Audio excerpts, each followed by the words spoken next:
Sometimes God will stop storms and never come. Sometimes God will allow storms to come, and after the storm, says Shulile, your house will be left standing.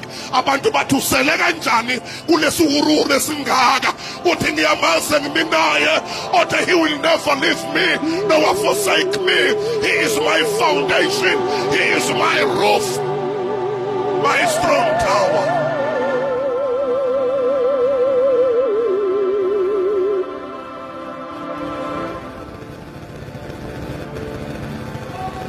If you want to know God, sometimes you will pray,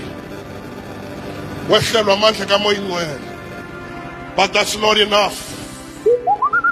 Knowing God takes a journey. Knowing God who humble.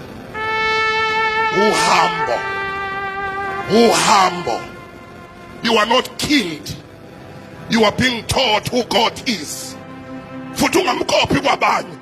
Uzokufundisa kwi-life experience yakho. Uzothi uma sowuwelile kune-statement engisikhuluma kulamalanga esithi yonke into oke waba worried ngayizolo yonke uThixo ilungisile. Yonke lento izolo last year beyikwenza ungalali yonke ilungisile. Nalena engakulalisi manje hayi nothi ngendlela yakho, nothi ngesikhathi sakho, ngendlela yakhe, ngesikhathi sakhe, so that nakuphelele uthi ngiyamazi umhlengi wami ukhona.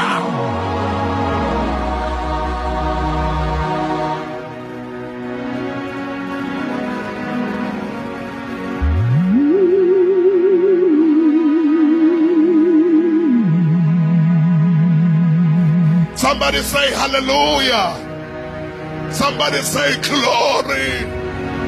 Somebody say he's God. Somebody say he's Alpha and Omega.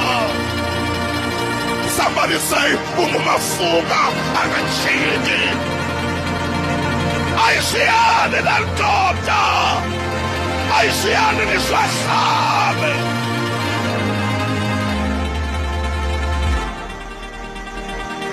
Israeli bathi sebemonile wathi nizohlala la ihlane iminyaka engama-40 akazange bashiye wakha itende wahlala etendeni uNkulunkulu wasezulwini wahlala etendeni uNkulunkulu omkhulu waba nesitandi phakathi kwabantu.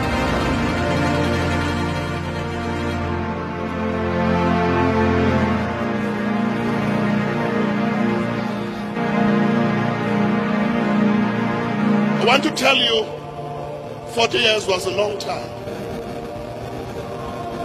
40 years was a long time. But in God, nobody for 40 years. Ngiyamthanda ukumeshaya abantu abakhe akabashayi ngendluzula abathandayo uyabasola abalaya out of love. For 40 years, he stayed with them in a place without rivers. 40 years, there was a rock that produced rivers, gallons of waters fed 2 million people for 40 years. Bebehlala endaweni enezinyoka ezinesihluku. It was only once la inyoka zabadla khona bonile eba discipline ngoba uNkulunkulu ongashiyana. Ake uthi makhelwa wami uNkulunkulu akakehle kunesikephe. Uma behlile ngabe sesizikile. Siyabonga ebusuku, siyakuthanda uthando lwethu nokho alulingani nothando lwakho osithanda ngalo. Bayathe